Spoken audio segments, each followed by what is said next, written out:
Bam! Beginning the game, all green on both sides. That's right. Welcome back, guys. Game 3, CyberDogs versus Khan.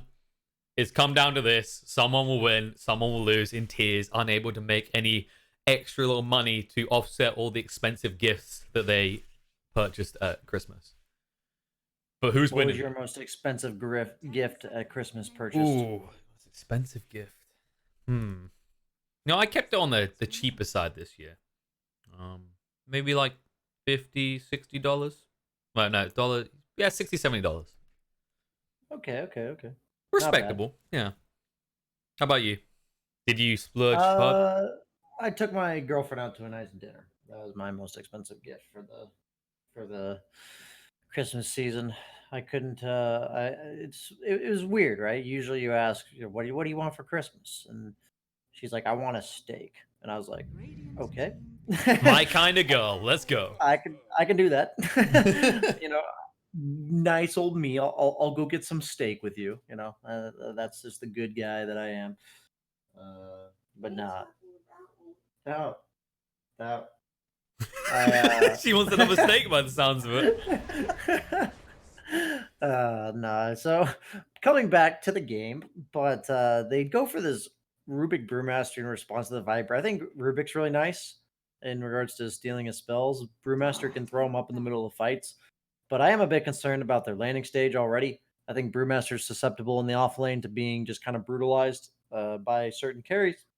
And then Venge is just a really good hero. So surprised it made it this far in the draft. We saw a lot of this in the Singapore event.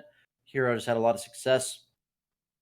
And I think Brew was only good when it had Venge on its team. So I'm kind of curious if Khan has a play to activate Brew. But the positive is Brew is not Legion Commander.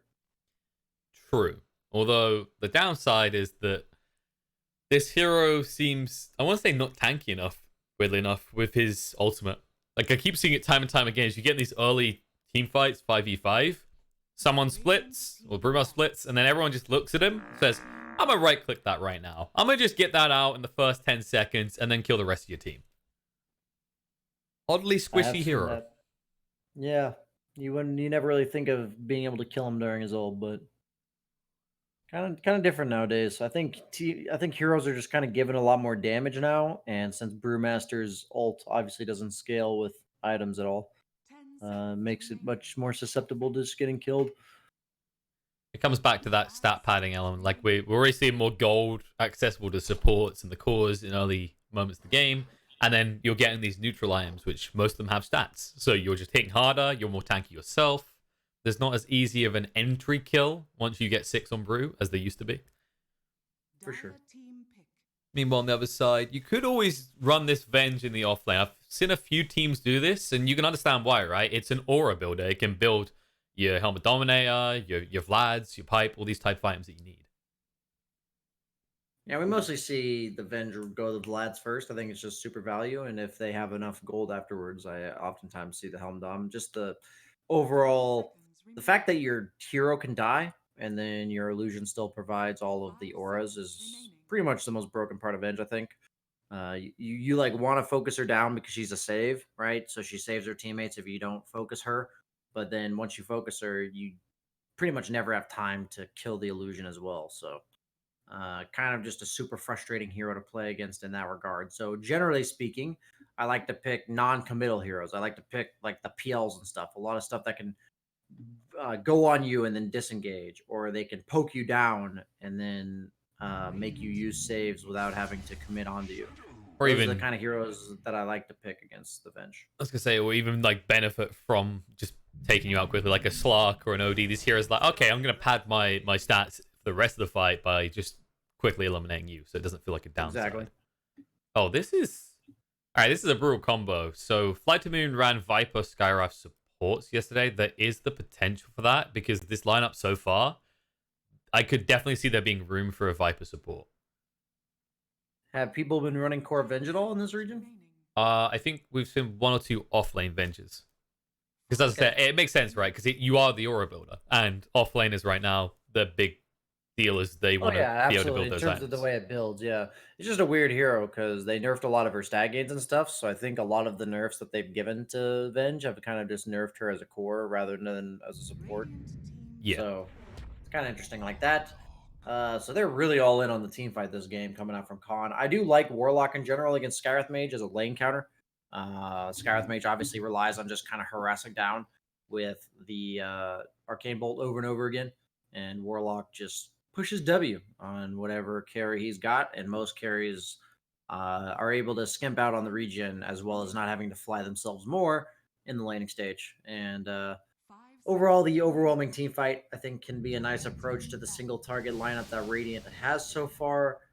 Uh, Kind of like a reverse of last game. Last game, CyberDogs had a ton of team fight, while Khan had a lot of single target damage. And I'd say it's pretty much the exact opposite in game two here, or game three, excuse me.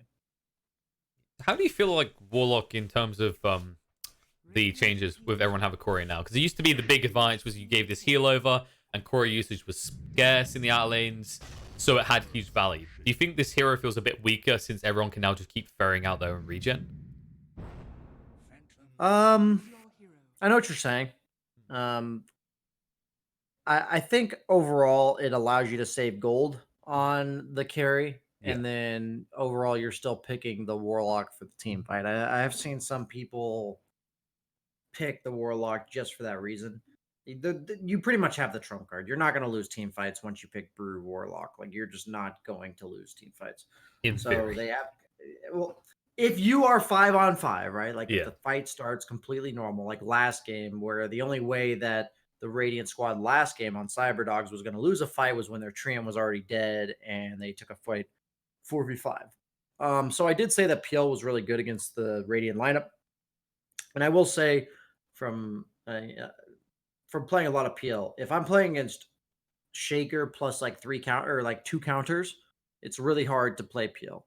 But just Shaker as the only illusion clear, it's actually not very scary at all to play PL. So I think this is a really good PL game. So I would be very surprised if Khan loses this game based on the, for lack of being nice, for the Based on sloppy the plays we've seen so performance. far. There you Yeah, it's go. based on the there you go. Based on the performance we've seen thus far from both teams, I think that the naturally scaling team is just going to win, and they have superior team fight on Con.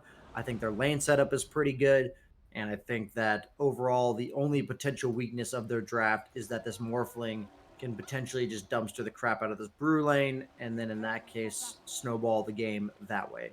But I do think, as opposed to game one, the PL is going to have time to come online.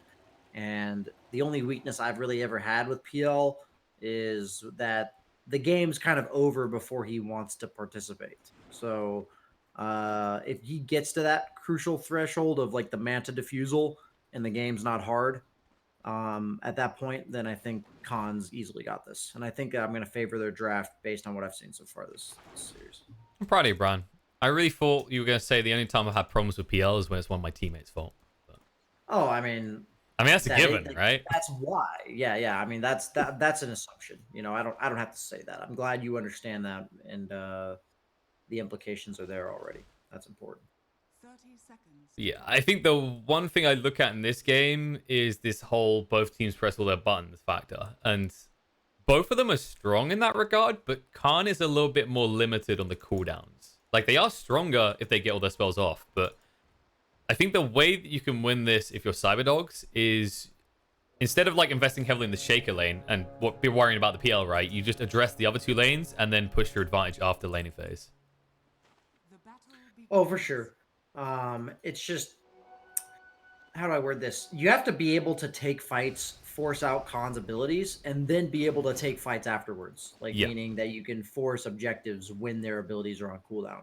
And if you can get to that point on the CyberDog side, I think their lineup has promise. They have a lot of they have a win condition, but I just think against PL, I really advocate that Earthshaker alone is just not enough against PL. So we'll have to see how it plays out mid lane. I do like SF as one of the better heroes against Viper, just because like nobody really beats Viper. but eventually you kind of just rotate between lane and jungle, and even though Viper kind of wins the lane, you end up doing just fine for yourself, and that's all that really matters. Yeah, new Viper isn't really focused on farming jungle anymore. It's more just about bullying and winning the lane. But SF mentioned it in the previous game we had him. He just bounces back. No matter what you do, no matter how many times you stick his face in the dirt, he finds a way to get back up again. And what we're seeing top is exactly why I like Warlock against the Skywrath Mage. He single-handedly zoned the Skywrath Mage away. Skywrath Mage pretty much always invests purely in stat items, as you're seeing here, with very little to no regen.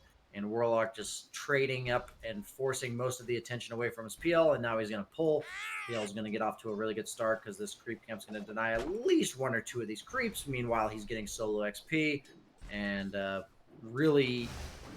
I can tell you from an offlaner perspective that this is just spells for you to be outscaled at like level 3 or 4. Meanwhile, bottom, you know, you feel free to interrupt me at any point that I'm missing. Yeah, no, it's just a casual death. Yeah, just The flip on the other side, good thing for an offlaner is getting the first blood in his lane and not being him. Pubba playing a little bit far forward. This is always the frustrating part about Morphling, right? Is that when you're trying to be aggressive, he doesn't care. He just wants to farm. And yeah, I mean that is requiring a support to like adjust to the core they have, though, right? Like, yeah, you have to know as support that at level 1 your Morphling's just not going to help you. At level 2 he can potentially help you a lot because he gets the waveform or the adaptive strike. But at level 1 Morphling's just chilling, and your job is to help him just chill. And if you overstep your boundaries and feed, like, what did you expect? The Morphling to walk at the guy, you know, like with 280 move speed? Like, what were you hoping let me for? slug my way over there so I can get hit with Fade Bolt and do no damage. Thumbs up. Yeah, exactly. It's so funny. Like, they are going on the Morphling. He went for the adaptive strike, so he does not have waveform to get away from this. No. Taking a lot of damage. He actually just needs to try and turn into the tree line, if anything, but he will get away just in time as Rubik's forced off with enough damage. Mid, he almost goes down on the S. He will go down. All right. He had the Fairy Fire. I don't know if it was enough to live, but he did have it. I think there was another Arcane Bolt coming his way, so he kind of knew that the goose was cooked at that point.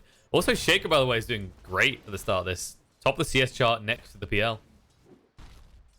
Yeah, I'm a little bit surprised by that, actually, based on the fact that they got the pull off early and everything. But seems like all 3 cores on the Radiant side are very content with the laning stage so far. Despite the kill bottom, they do get the kill mid. SF struggling a bit more than he should. And everything I said about the PL lineup might be the complete opposite of what I said. I think the big highlight here is the fact that they started 2 top. Because usually you look at it as like, okay, Warlock's just going to heal up PL. I feel useless as a Skywrath. But if you leave the Shaker, he can't sustain because it's too early. He doesn't have the XP to spam out a little bit. And then instead of using these heals, it becomes the aggressive spell that we've seen Shadow Word used time and time again, right? And suddenly Shaker can't lane. It feels really weird to say that. Just static laning as a Skywrath achieves something, and he's not static anymore. He's getting active. I think leaving top now is really good. His Earthshaker's strong enough on his own now. Yeah. Let Earthshaker get 6, rotate back to top once your Earthshaker has 6. Oh. Skywrath Mage is a kill hero, right? So you want to be in the lanes that have kill. He might get Arrow. another kill. He literally He's just definitely walks dead. straight next to Arrow. He's like, nope. You ain't getting any damage onto me, and SF. This is getting brutal. I really didn't expect them to lose the lanes as badly as they have. I think this is just a bit of sloppy play, especially in the mid lane. I've seen plenty of SFs get out of the lane stage just fine against the Viper. Khan is not really, like, they're leaving the lanes. They're not getting back into them alive, that's for sure. As Brewmaster goes down as well. And this Skywrath he's just definitive of CyberDogs so far. 2-0-2. And he's owning. He's been a part of every kill. He's making it happen across the map. And I think Khan just has to clean up a little bit. If they just need to stop the bleeding. It's okay to be behind before PL comes online, but if they keep getting further and further behind, by the time he's online, they'll be so far behind that they can't do it. It's awkward when you look at their supports as well, right? These are very good defensive supports. They should be stopping the bleeding, right? But right now you're hemorrhaging, and then if your argument is, okay, we need to make an aggressive play, Khan does not have a single hero you can make an aggressive play around at this point in the game. Yeah, and your Viper's level 6 compared to the level 4 of the SF. I mean, this is the problem I had with the PL earlier, was that the PL is not the space maker, right? So you suddenly have a hero that wants to farm, and your other 2 cores are getting picked on, So you really have nobody that's supposed to fight. So I really thought they should get out of this laning stage on Khan's side, but this is almost a recipe that mimics the game one that CyberDogs had the PL, and they just kind of lost. So not looking too hot for Khan so far. And look at these 3 heroes mid to stop this Viper. This is the thing. You can't let them get the tower. You want to get the XP as well, but we just saw what happens, right? You can't leave one of your supports here to just absorb XP because Viper is the type of hero that thrives on that. If he has his level advantage, he'll dive the tower and look to kill you. It's definitely becoming a problem. And the outer lanes for CyberDogs is already self-sustained. You know, the Morphling isn't going to be impeded. And Shaker still doing pretty well in the CS. Yeah, Pill, even though I said he doesn't mind playing at Shaker, he does not threaten Shaker at this stage in the game. So Shaker can absolutely 1v1 the PL just fine. And it looks like they're wrapping behind this Brewmaster. He has no ward or anything to see this, so he has no split either. Probably going to go down in about 10 seconds here. It was 6:40 when I said that. Oop. And you go. Missile, adaptive strike. No escape. I was like really trying to go for that accurate prediction of exactly how long it was going to take to kill him. But hey, you know, he's drunk. He messed with it a little bit. Exactly. But once again, all pressure on that off lane on the other side. Skull now has 6. And this is a point where in the game, PL can't really be on the lane. Just backfires quickly because an Echo Slam and a Creep Wave could kill him. Yeah, and they're just going to rotate the Brew top instead. I don't mind that play at all. He doesn't want to be bottom anymore. PL doesn't want to be top, as you said. So, making the natural rotation there. But all 3 cores on Radiant, they're feeling good. SF does get 2 neutral items. Got the Poor Man's Shield as well as the Ironwood Tree. The Poor Man's Shield, super value on PL specifically. He'll appreciate that for sure. He looks like he's probably sending his courier to go pick that up. Scold. They chased onto him. Warlock has died in the mid lane in the meantime, but now they might lose Scold. He has got the Echo Slam. Doesn't really want to use it. The split is going to be committed. It's a big kill, and it looks like they'll be able to bring down the Shaker. Good preemptive doppel to make sure he didn't get just like Echo Slam for half his health there, but holding on to the Echo, making sure you can't afford to just throw that out and waste it. So they are taking a lot of damage on the mid tower in the meantime. Really good pressure coming out from the Viper. I like that the supports are playing with this Viper. I think it's really important for people watching that this is actually a really good move by CyberDogs. I think the biggest problem I've seen in pubs with Viper is he's like this really strong hero, but he is kind of squishy at this stage in the game. Like he is vulnerable to just getting ganked by 3 heroes. And the best thing you can do to enable a Viper is by just playing around him once he has this lead, because if he has assistance, there's just no messing with this guy. He's just super powerful, super high threat. He's already 3-0-1, 8 minutes into the game. And you can just take the tower. And then after that point, Viper can start to maybe level his Nether Toxin, start to rotate between jungle and lanes, and not just focus on pressuring. But notice how they just secured this mid tower with the help of the supports. Really good play by them. And Scarf will try and move away. Cheshire Cat's chasing. He doesn't have the split, though. I don't know if that's been communicated because they're running away. Pretty fearful of the Brew. I think you're right. Like, what they've achieved doing here, this is one of the things that makes Vibe so good at the moment, is you can essentially turn the mid lane into a dead lane, which is pretty hard to do when you think about how open it is and how easy it is to escape ganks a lot of the time. It's usually only Brew. It's usually, or Brood, excuse me, that can do that. But yes, I agree. Viper does do that as well. Viper and Huskar do that pretty well as well. Exactly, but the difference between those two is Huskar's a bit more kind of match variant, whereas Viper, there's not really any hero that feels comfortable in a one-on-one vacuum with him. Exactly. So they are managing to get on the map for Khan. They got the good kill top on the Shaker. PL rotated to the bottom lane, booted out the Morphling. They're going to get this trade in the tower most likely. Yeah, they lost mid, which is really rough. But based on the fact that they lost the mid lane, that was kind of just expected.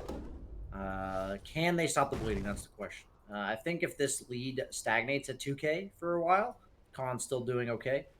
But if it gets to like 4 or 5K before PL wants to fight, I really don't know if they will be able to overcome that deficit.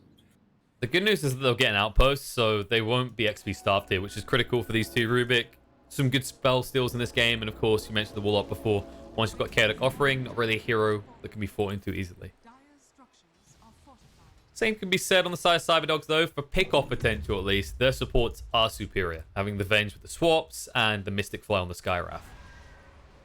I don't know how I feel about this Morphling going for the first item Ags. Morph Shaker is just not what it was last patch. First and foremost, Morphling, he only has 1 health pool, so his ultimate's not nearly as powerful. And then the Enchant Totem travel time on Ags got increased. And it wasn't by much on paper, but man, is it noticeable. That's all I can say.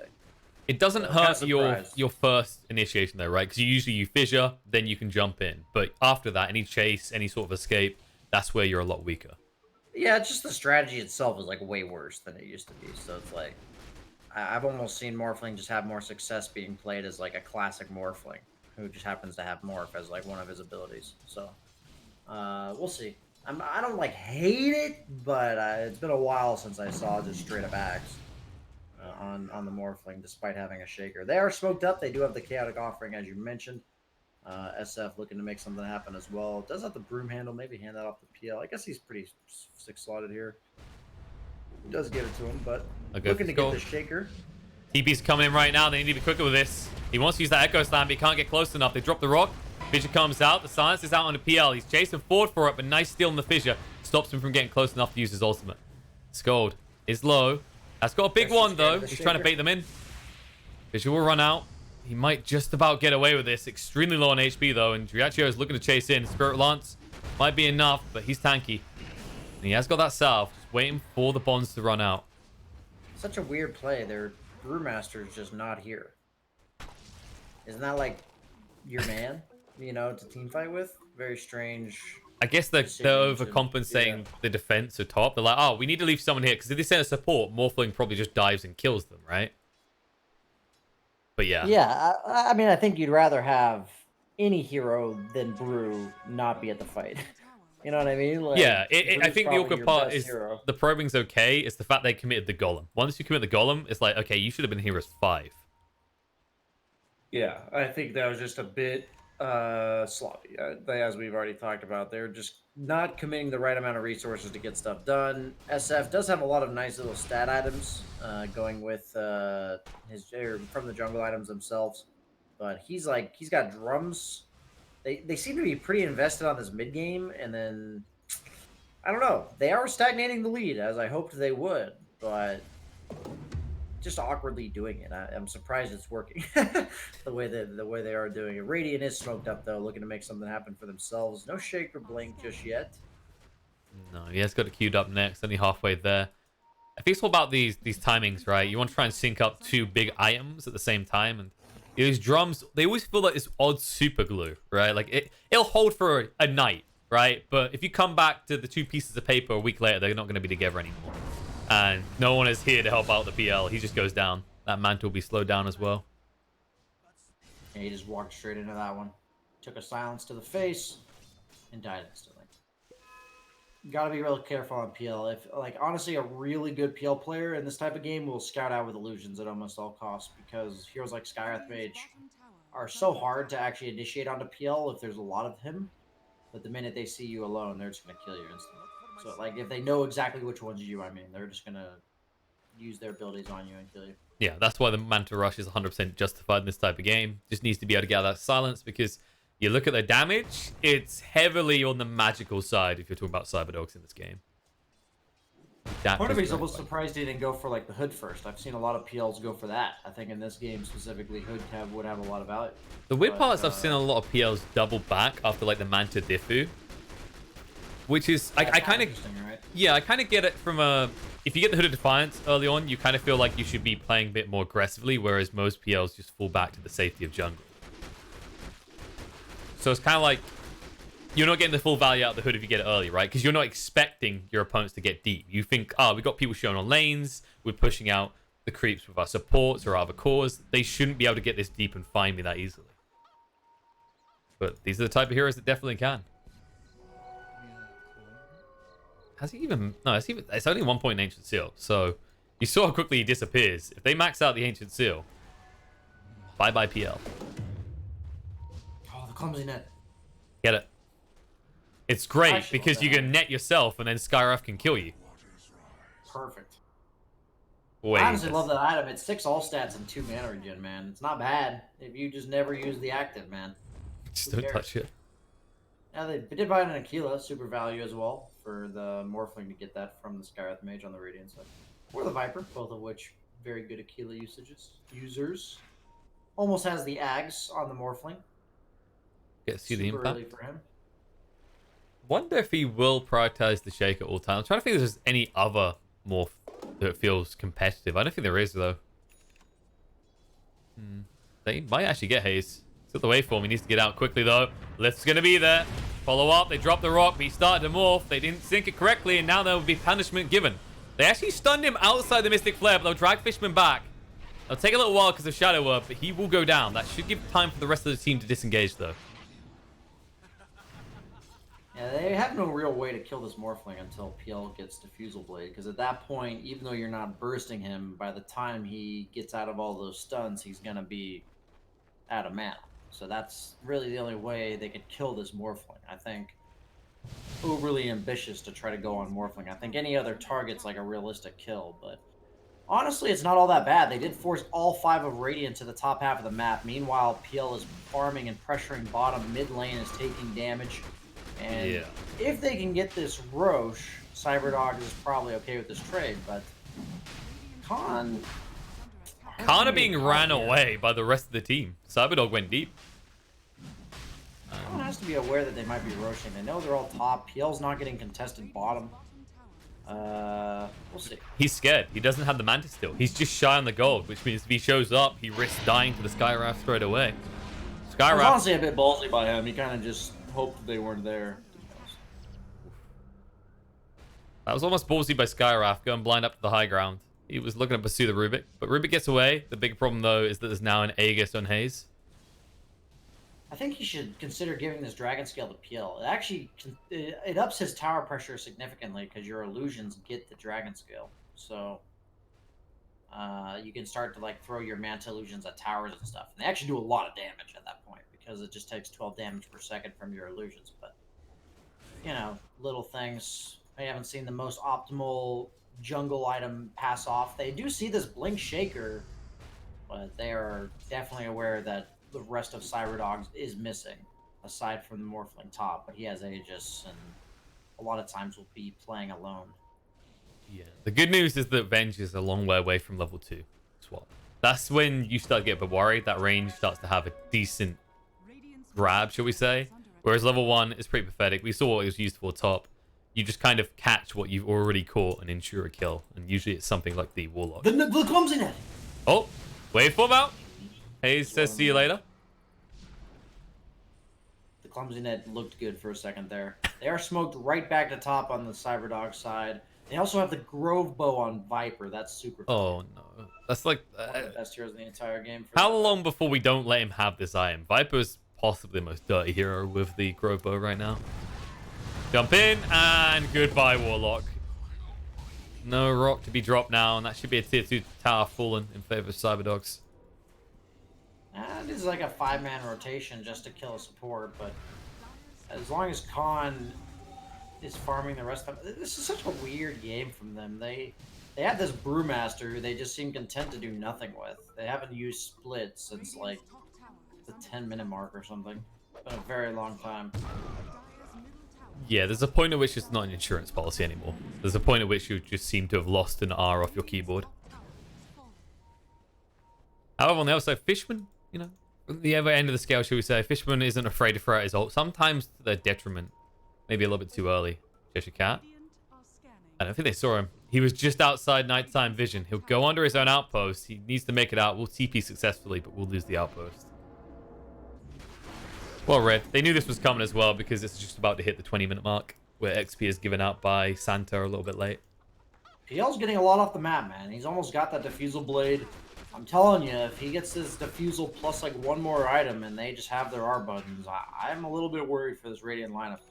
Earthshaker doesn't really naturally farm in these types of games. You're seeing his net worth kind of fall off as a core. I think when Earthshaker and Brew have equally bad games, Brewmaster's going to do more in the game.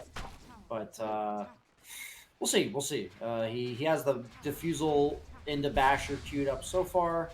I just think the PL versus Morphling matchup scales heavily in favor of PL, especially when team fights in your favor. Even though they have this Shaker, thing about Shaker versus PL is eventually PL just doesn't die to the Echo Slam.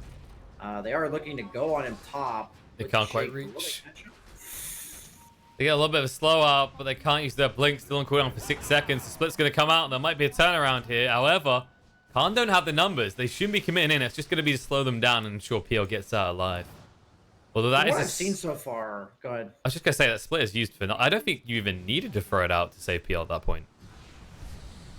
I will say, like, from what I've seen so far this series, CyberDogs clearly rotates like 5 heroes or 4 heroes every single time they're responding to you. So I think that through splits, like, why not? Just kind of make sure we get out of this as best as possible. Fishman is getting chased down here. Hayes is all alone here, and I like the fact that PL's aware. I was gonna pronounce his game name, but let me look at this. Diraccio? Yeah. Diraccio? I've been calling him Duraccio, yeah. I think that's call right. him Dorito as well. Maybe just Dorito. Maybe. There are harder ones to pronounce. Like, do you want to have a go at Skyraf's name? No. Let me just pull out my Chinese keyboard and start typing this into Google Translate, and we'll see what we can come up with. They are smoked again. They kind of keep like TPing 4 heroes to respond to ganks and then smoking immediately off of that. Cheshire Cat does not have ultimate, does have the pipe. He's quite tanky, but they have plenty of damage, I have to believe, to deal with him through that magic mitigation, which they do. Both teams have the right ideas, right? That you've used that split, so Khan know they can't fight. They try and dodge as hard as they can, but CyberDogs quickly like, okay, we know they don't have split. We know they don't want to fight. We will just go at them 100%. I guess that's been reclaimed. They're looking to find this PL. They're TPing everybody bottom. He's Can going he to get the strike? Oh, no! Oh, no. I think it's called... I don't know if he had Blink Dagger off cooldown, but Hayes, he thought the doppelganger had been used to break the trees at the back in TP. He was wrong. Wow. That's sad. You never want to see that, man. As a spectator with bird's eye view, you're like, no, he's right there. But just go back. It's like one of those little child pantomimes, right? Like, so where's the villain? Where's this ghost? He's right behind you. Nope. He's gone. Oh, there you go. Okay. Oh, come on. You mentioned the clumsy net is good for its stats, but now a hero that loves the clumsy net for its active has found it. yeah, I'm pretty sure Viper and Skyr the Mage are like the 2 best clumsy net heroes in the entire game. They go on this Morphling. He's alone with no ages. Oh. The clumsy net. Looks like it's going to get some value for the moment. The waveform out. Hayes, he goes to the TP a little bit too late, and he will die. Yep. In fact, What did I say going into this series? Going into this game 3? Pigeon. Should I call you killer? Pigeon? What should I call you? People go Pigeon or KP. Either one works. Okay. I was actually thinking KP. Okay, I'll call you KP. There you go. He's not in this game, so there's no confusion. I think what you said was teams run at each other, Warlock wins. Nice. Exactly. Oh, we go. 1 or 2 slip-ups on each side is going to result in the teams running at each other, and then Warlock is going to push R, and they're going to win. So that's what I'm feeling is the inevitable outcome of this game, despite the fact that the kill score is 11-4 in favor of the Radiant. Gil just scales so well this game. Once he gets like the next item, he's feeling real good. And meanwhile, your SF's actually got a lot of farm as well, and it looks like everyone's kind of happy. But I would just love to play PL in this game. That's pretty much what I'm saying. So. You dream of getting games like this. Yeah, 10th pick PL against really only 1 counter, and Earthshaker's more of like a mid-game counter than he is a late-game counter. So, yeah. Once you get past that threshold, you're feeling pretty good.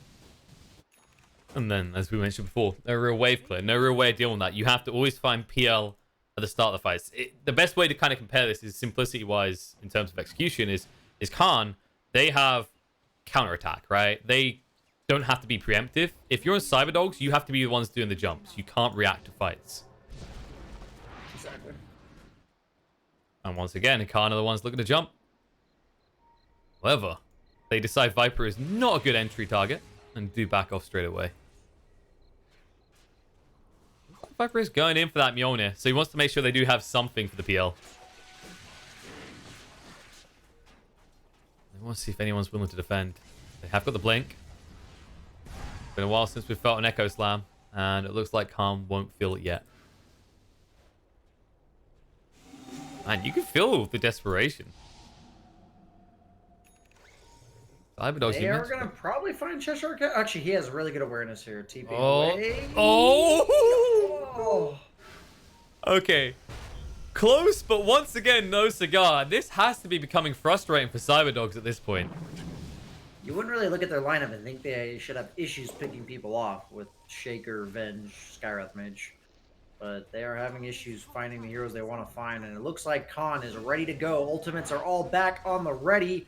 PL available to TP. Meanwhile, Shaker's actually bottom. Echo Slam comes out. He needs some follow-up right now. I don't know if he's got the damage. Doppelganger away. Dracho trying to escape, but blink forward. Enchant term off the mark. Nice defusal. No pursuit. He can't get away. If he gets away, then they'll be turned around on. Nice Atos coming out, and there's the silence. He already used the Manta, so they will get the kill. Much needed one as well. It's hard to watch, man. Your team smoked top. Just Manta and let the illusions push the tier 3, man. Your whole team's push top. Or your whole team smoked top. We saw this from the mid player from Khan last game on TA, where his team was smoking to him, and he got caught before they got there. In this case, his team was smoked away from him, and he got caught on the other side of the map. When your team's making a play, just play safe. That's all you got to do. And now no one on Khan wants to play safe. Scold going deep that Shadow Blade. They want an easy pick-off, and they might find Enchant Helm off the mark. But there's the Mystic Flare, and Rubik's gone. They just wanted an entrance into that Roche pit. Not confident PL was enough, and they found it. Need to be quick, though. PL is up in 20, but with the minus armor, that should be able to do it in time. Yeah, this PL death's like pretty game losing, to be honest. You're in a really good PL game. You're meant to just not die. And now everything I said about PL, like he had this momentum going for him where he can get to this next tier of item and feel really good about being hard to bring down. But now, when you're a hero that is gonna be good because you're hard to bring down and you just die in a situation that you should never die, it really is a super costly death. Like it does hurt you a lot. It makes killing you the next time just that much easier. And in team fights, you're that much more squishy, I guess I would just word it as. And Aegis going again to the way of the CyberDogs. They have cheese on who they have it on. They have it on the Viper. He's going Shivas. They're split right now. Countering the PL. Skull does have Echo Slam in 10. Are they going to jump too soon? Looks like they are. They used the concussive shot too early, but the Mystic Flare comes out. Silence fall off as well. They need to move in and get the Echo Slam. There it is. Finally, they do have enough damage. The BKB from Arrow means that he can take down Scold, but the bigger kill is achieved. Now, what's the rest of the fight looking like? The drop has been dropped, but Fishman is doing absolutely nothing with it, and they know he's still hanging around. He'll finally retreat as his golem does die. But once again, PL dies. Like you said, it's that kind of critical fault moment, right? Like, if I can survive past this moment, I'm unkillable. But now you just start feeding. Yep, I mean, if he's just slightly more farmed, he lives past that initial burst, and then he's not going to die. But now he is burstable, so that period of time where he's going to be burstable is going to continue to roll because he's died twice in a row now. And just super sloppy play overall from the PL specifically, side of Khan. And it's really just the first death that led to that one. And at this point, you just have to look for a good fight. You have to look to get the initiation, maybe dodge the Morphlings and see the Aegis. That is a solo kill for the Skywrath Mage. No BKB on the SF because he used it bottom. And there's no escape from it. That is the power of this 4 position. Yeah, I mean, once you get Atos and you have no BKB, you're gonna splat all over the ground. It's also, he's got 15 now, so you can just permanently silence anyone. Such a frustrating talent to actually encounter. Used to be everyone always took the Arcane Bolt, but then they realized, wait, 100% uptime on silence and Magic Amp? Don't mind if I do. Yeah, it's pretty good, actually. I've never seen that talent. I was like you, where I'm so used to people going for the other one. Yeah, it's like, it's more damage, but then you're like, well, just stop a support from casting spells the entirety of the fight. Seems a pretty desirable option. So things have calmed down for a moment. One Force Staff. They do have one Force Staff to save people, but if they're not together, then obviously that isn't applicable against the Skywrath Mage ulti. Yeah, and as we just saw, Sky can move around and find solo pickoffs. The other worrying part is, you this SF. If you get jumped, even when you have BKB, you BKB, Sky can just TP away instantly. Sky is TPing bot. They want to fight. Garachio will move away. Glimmer Cape protected him, and the illusions are causing some anarchy for CyberDogs. Yeah, they found the real PL, but Echo Slam was like 10-second cooldown, so they weren't able to just blow their load on top of that PL. He just got away because his teammates were there to help him, and when they have the Echo Slam, he still dies. But he is still tanky enough now, despite the deaths, that if they don't have Echo Slam, he's pretty hard to bring down. And he's actually going back for the Heart of Tarrasque on PL. It seems necessary because of his death. He otherwise could have gone straight for the Abyssal, but at this point, he just has to survive that initial volley. It can't be Echo Slam kills you. You just can't have that be the case. Unless it doesn't feel good. Yeah, usually by this stage in the game, that's not the case, but because of those deaths, it is. And they're looking to go. Jump in. Link has been popped. They're going to try and turn around. Skuld has got the Echo Slam. He actually needs to try and protect more, but it's too late. Down once. And this should be where Khan could disengage, but they're feeling a bit greedy right now. There is a blink opportunity when you come down. Shaker doesn't take it, though. He just lets Hayes die. And now he'll die with him. Or blink away. Chase forward. Split's running out, so it looks like Skuld will escape. But where? I like this Warlock's balls, man. He just throws that ulti out preemptively on that Aegis respawn. He just threw that out right when he respawned. Pull stuff away. Jump in. BKB comes out. Echo Slam. Now PO gets punished for his greed. Gonna try and move away with the doppelganger, but all of them are low. They just need to guess the right one. The pings come out. They swap him back and kill him off. The steal comes out. It will be on the swap. Can they use it right, though? Arrow dragged in. BKB, Requiem charged up. Alone already running away, but he's all alone. Netted up and dead. On the side, they're still chasing. We'll be able to find Pubber as well. She should tick out to the burns. CyberDogs, they thought that they could do it. And sure, you did kill the PL, but this time there was a high price to pay. The PL just needs to chill, man. Despite the fact that they won that fight, like, stop going on Shaker or like people next to the Shaker when your team's not in immediate range of you. You have a lot of things to back you up. You have the Glimmer Cape, you have the Pipe, you have the Vlads to give you the sustain. Just let your team be close to you. But at this point, that SF, man, he hits for 400 with a Daedalus. So he does a lot of damage. And you saw the Viper kind of just get chunked there.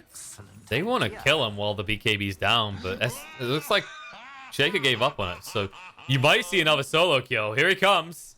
Hello. Oh, no. Oh. Okay. Lag?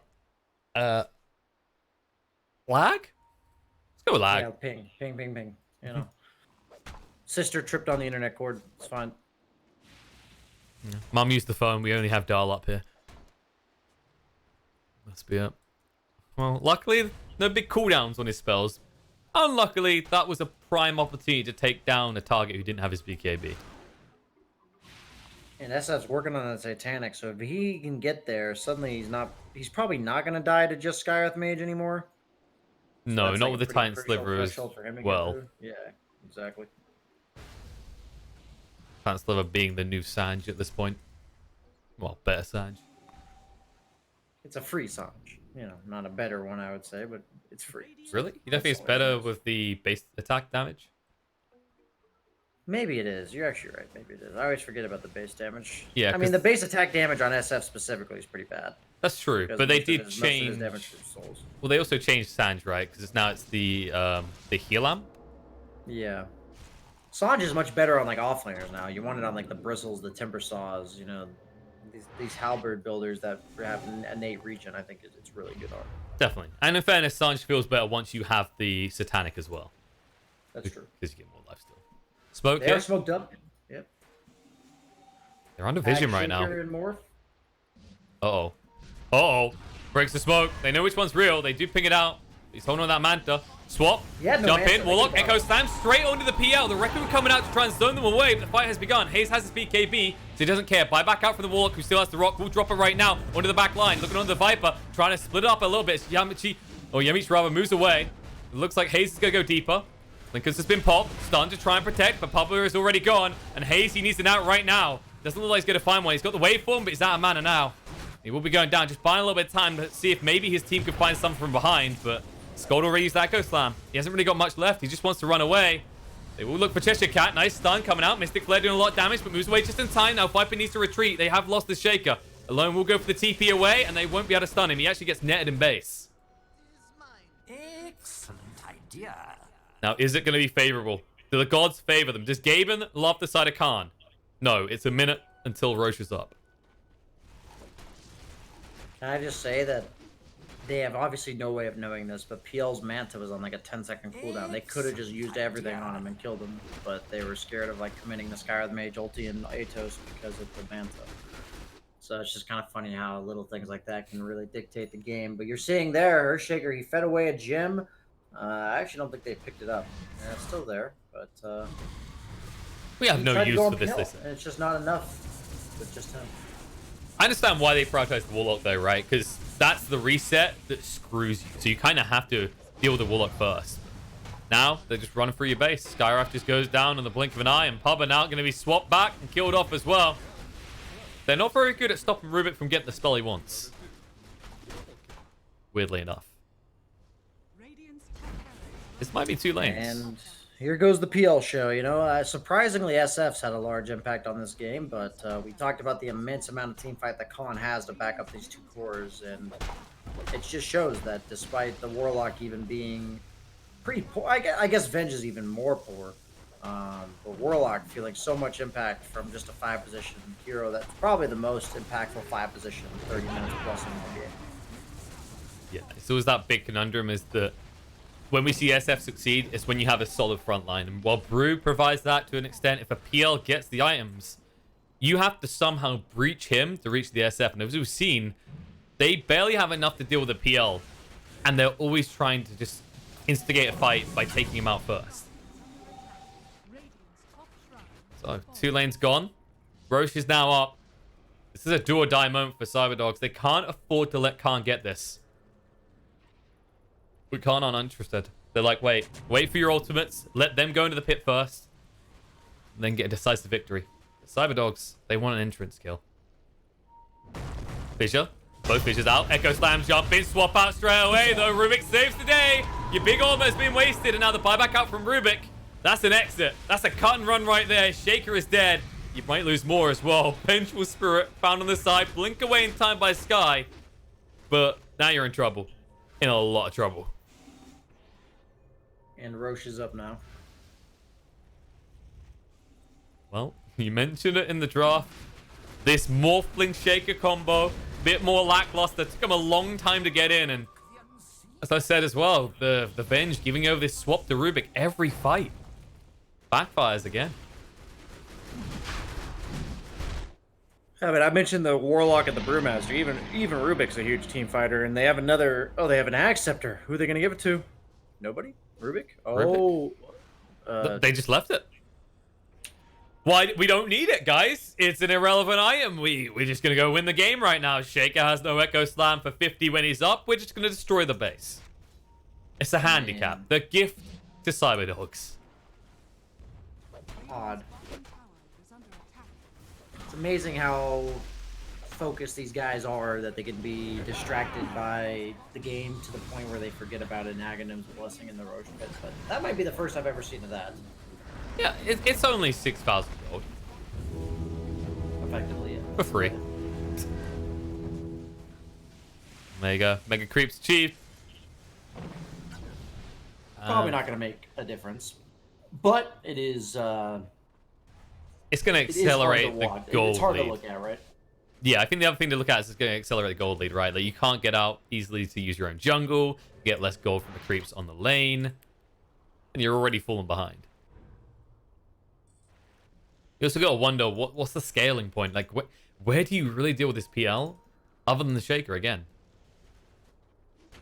And PL, by the way, he could buy an Abyssal right now if he wants to. And he's at a stage where he could delete a hero at the start of a fight. Especially with the SF, as we mentioned, backing him up with, you know, just a casual 300 damage. Or 400 damage, rather. Is there a big item? The double outpost at 40 minutes. The tier 4 items are going to start coming out. Maybe some crazy item for the side of Radiant can make a difference here. That's what I was wondering. Like, See what they get. Timeless Relic, a Witless Shaco doesn't feel like it will change much for them. Havoc Hammer, not bad. I guess Princess Knife is always, any generic scenario, a good one to find. So perhaps that could help you. You like Yeah, I Flicker like this Flicker, game? man. That's what they just got on the Brewmaster. I like that. I think it's Oh, a on the really Brew. fun item. It's a fun Yeah, item. that's I think they ruined it a bit when they added a mana cost. Really? I think people's complaint was that it gave no stats or anything, right? So they added movement speed to try and help that, but then they gave it a mana cost. So it just feels like before you could kind of have it as a decent balance, right? You either get a good blink or a bad blink. Now there's a mana cost associated, so if you're against, for example, mana burn heroes, which luckily they're not in this game, it just felt really punishing for a slot this late in the game. Yeah, I know what you mean. Items at this stage have to be pretty good in order to replace something that's already in your inventory. Yeah. Oh my god, they found the Aghanims. Oh!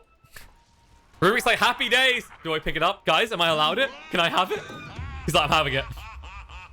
You would have known if I didn't go in. It's mine. Also, Timeless Relic as well. oh god, I call this item Rubik's Wet Dream for a very good reason. This item was clearly designed by whoever came up with the idea to give debuff amplification to Rubik.